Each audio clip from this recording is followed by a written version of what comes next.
Kyle Tucker situation hasn't changed overnight, folks, but the picture is getting clearer by the hour. And what we're learning should have every Toronto Blue Jays fan either jumping for joy or biting their nails in anxious anticipation. The Toronto Blue Jays want Kyle Tucker desperately, and they're reportedly willing to go where other teams absolutely refuse to go. But with one major market team suddenly increasing their efforts in the Tucker sweepstakes, how does that affect his chances of actually coming to Toronto? And more importantly, why hasn't this deal been done yet if the Blue Jays are supposedly the only team willing to give Tucker what he wants? We're about to dive deep into a fascinating report that reveals the Blue Jays have a secret leverage advantage that the Mets and Dodgers can't match. Explore why Toronto might be playing a dangerous game of financial chicken that could backfire spectacularly. Analyze the contract situation that makes Tucker the perfect George Springer replacement, and unpack the ego-driven billionaire dynamics that could blow up everything at the last second. This is high-stakes poker being played with hundreds of millions of dollars, multiple franchises' championship windows, and one superstar outfielder's entire future. You're going to want to stick around for this entire breakdown because we're connecting dots that nobody else is discussing, revealing strategic elements of these negotiations that explain why this is taking so long, and ultimately answering the question on every Blue Jays fan's mind: are we actually going to land Kyle Tucker, or are we about to get our hearts ripped out by Steve Cohen's checkbook one more time? Let's jump right into the report that dropped just a day or two ago that's got everyone in baseball talking. The headline reads, "Latest Kyle Tucker free agency buzz.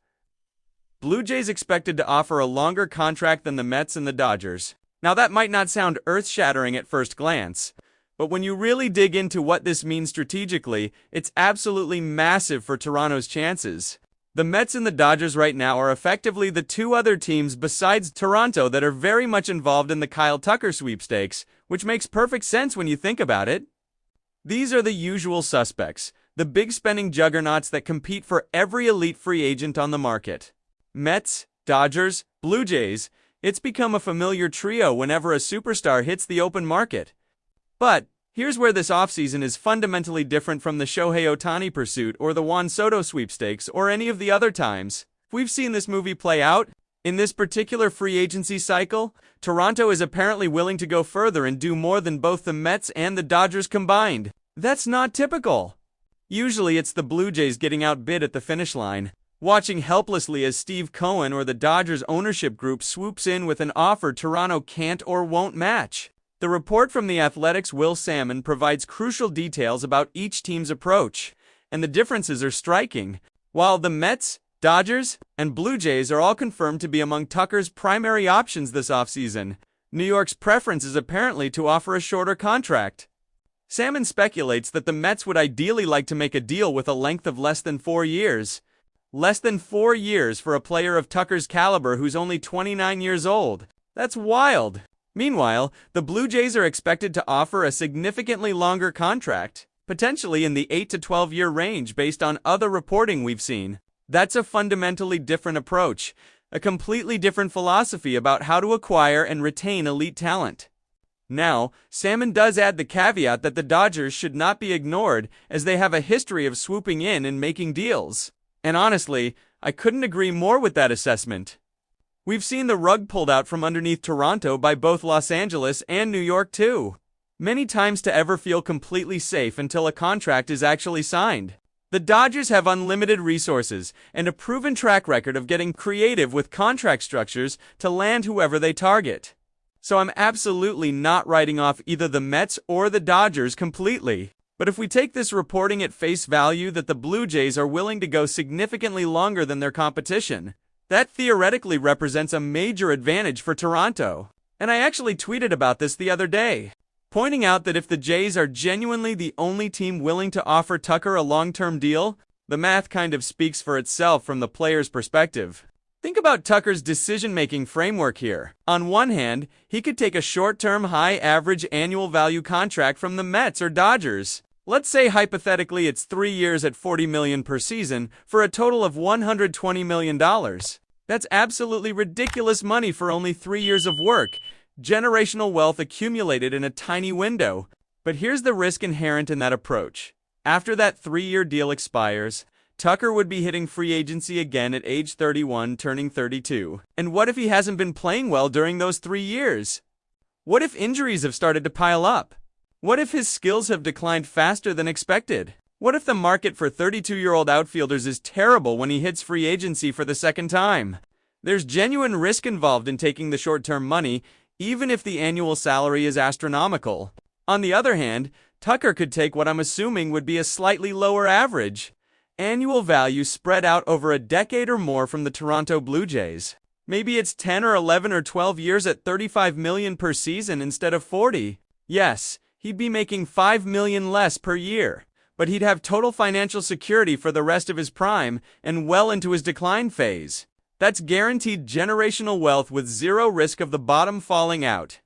If I'm Kyle Tucker, if I'm his agent, if I'm advising him on this decision, I'm taking the longer deal every single time. The difference between $35 million and $40 million per year, when you're already in that stratosphere, is honestly negligible in terms of quality of life. Whether you make $350 million or $400 million over your career, you're set for multiple lifetimes.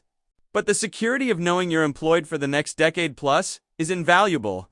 And here's why this whole situation makes so much sense specifically for the Toronto Blue Jays from a roster construction and financial planning perspective. I've been looking at this more closely, examining Toronto's contract situation, and Kyle Tucker represents the perfect replacement for George Springer as the franchise cornerstone outfielder moving forward. The Blue Jays have Springer under contract for just this upcoming season, and everyone is hoping he can replicate what he did last year, which was absolutely incredible. But after 2026, Springer is going to hit free agency at age 37, and realistically, Toronto probably isn't bringing him back at that age and price point. Along with Springer, the Blue Jays also have other major contracts coming off the books after this season, including Kevin Gausman and Dalton Varsho. So you're losing core members of your team? Guys who've been central to your success, and specifically with George Springer. You're losing someone who's been paid a lot of money to not only hit really well, but also patrol center field at an elite level when he was younger. That's a massive hole to fill both offensively and defensively. Kyle Tucker solves that problem perfectly. He becomes the George Springer replacement, the next franchise outfielder who pairs with Vladimir Guerrero Jr. to form the foundation of Toronto's championship window for the next decade. Tucker and Vladdy doing this thing together, both locked up long-term, both in their primes, both capable of being the best players on a World Series team. That's the vision, that's the plan, and it makes total sense. If you land Tucker on an 8, 10, or 12-year deal, that contract becomes your World Series window. You've got two superstars in Vladdy and Tucker anchoring the lineup. You've got elite pitching with Dylan Cease and Shane Bieber heading the rotation. You've got young talent developing throughout the organization. And you've got financial flexibility when Springer's contract comes off the books. Now let's contrast that with the New York Mets situation, because understanding why they prefer a shorter deal requires looking at their books. The Mets really don't have anybody of significant value coming off their books in 2027. I know this sounds rude to say about professional baseball players, but they don't have anyone in the same tier or caliber as Springer or Gausman or Varsho reaching free agency. Luis Torrens and David Peterson are the big names expiring. And no disrespect to those guys, but they're not moving the financial needle the way Toronto's expiring contracts do. That's a lot of money leaving the books for Toronto, and also a lot of talent, particularly in the outfield, that needs to be replaced. That's not the case for the Mets, which explains why they're more comfortable with a short-term, high-dollar approach. They don't have the same roster holes opening up. They don't have the same need for a decade-long commitment to an outfielder. So I completely understand the Mets' preference for a shorter deal from their organizational perspective. But here's the problem, and this is where things get really interesting from a negotiation strategy standpoint. Just because the Mets prefer a shorter deal doesn't mean they're incapable of changing their approach if they see an opportunity. As John Heyman and others have put it, Steve Cohen is capable of getting extremely opportunistic when he sees a chance to land an elite player. The Mets are watching how this market develops in real time, and I genuinely don't think Steve Cohen's ego allows him to sit back passively while a player like Kyle Tucker remains unsigned on January 10th. Let's call a spade here. There is obviously a massive ego component associated with Steve Cohen and his approach to free agency. He wants to be seen as the guy who gets the best players, the owner who outbids everyone else, the billionaire who bends the market to his will. Even though the Mets didn't want to spend quite as aggressively as they did in previous years on guys like Juan Soto, Cohen sees an opportunity right now that he might not be able to resist. He's a very savvy, very intelligent businessman who recognizes market inefficiencies and exploits them. And if Kyle Tucker is still lingering on the free agent market this deep into January because Toronto hasn't given him a lucrative long-term deal yet, Cohen is going to see that as blood in the water. He's going to go absolutely balls to the wall trying to capitalize on Toronto's apparent hesitation. So if you're the Blue Jays, yes, you theoretically have leverage because you're the only team willing to offer the long-term security Tucker probably wants. But you've got to play your cards extremely intelligently here because Kyle Tucker is a phenomenal baseball player. We're talking about a legitimate five-tool superstar, someone who can impact the game in every possible way. And here's where I think things might be getting dicey for Toronto, where their strategy could potentially backfire. The Blue Jays know they are the only team willing to offer Tucker a long-term deal. They know the Mets and Dodgers are capped at 3 or 4 years maximum, and because Toronto knows that, I genuinely think they're not giving Tucker their best offer right now. They're not presenting their true ceiling in these negotiations. Think about it from a pure negotiation strategy perspective. Why would you offer Tucker $400 million if nobody else is even offering $350 million? It doesn't make sense. You'd be bidding against yourself, leaving money on the table, paying more than the market demands. So Toronto is probably lowballing Tucker right now, either on the average annual value or on the overall term of the contract, trying to get him at a discount because they believe they're the only real option for a long-term deal. Now, I'm speculating here, but this is basic negotiation theory. If you're the only buyer for a particular type of contract structure, you have leverage to get a better price. But here's the danger. The Blue Jays have to be extremely careful because Steve, Cohen, and the Dodgers are watching this entire situation unfold. And they're going to see Toronto's lowball tactics as an opportunity to swoop in. Cohen is going to look at this and say, okay, Toronto is trying to be a little sleazy here. It's trying to save some money on Kyle Tucker by exploiting their monopoly on long-term offers. How about we come in with a monster short-term deal that gives Tucker a strong alternative and forces Toronto to either pay up or watch him sign elsewhere? That's exactly the type of opportunistic move that someone like Steve Cohen excels at executing. And this is precisely why I believe the New York Mets are going to start getting more aggressive in their Tucker pursuit very soon. If Toronto truly is the only team willing to give him the long-term contract he wants, why hasn't a deal been done yet? We're deep into January. Tucker has been a free agent for months. All the reporting suggests Toronto is his preferred destination. So what's the holdup? The most logical explanation is that the Blue Jays aren't at the point yet where they're offering fair value or meeting Tucker's asking price because they don't feel competitive pressure forcing them to. There isn't any real competition driving up the price, so why would Toronto pay more than they have to? But I would also imagine that if the Mets and Dodgers start to engage more aggressively with Kyle Tucker, if they start pushing hard on short-term deals with huge annual values, that alone should incentivize Toronto to increase their offer significantly. Even though the Mets and Dodgers wouldn't be offering the same type of long-term security, the existence of competitive alternatives changes the entire negotiating dynamic. So maybe, and this is where it gets really fascinating, maybe there's a leverage play happening right now where the Mets are actually being used as leverage to force Toronto to offer more money. We're always the ones being used as leverage in other players' negotiations, right? The Blue Jays are constantly mentioned as interested parties just to drive up prices for players who end up signing elsewhere. But in this particular situation, I could actually see it being the complete reverse. Tucker's camp might be strategically leaking information about increased Mets interest to put pressure on Toronto to stop lowballing and present a real offer. The Mets might be happy to play along because it keeps them in the conversation and maintains optionality, even if they're not planning to offer a long-term deal. And the Blue Jays are caught in this position where they know they should have the advantage, but they're worried about overpaying and getting taken advantage of.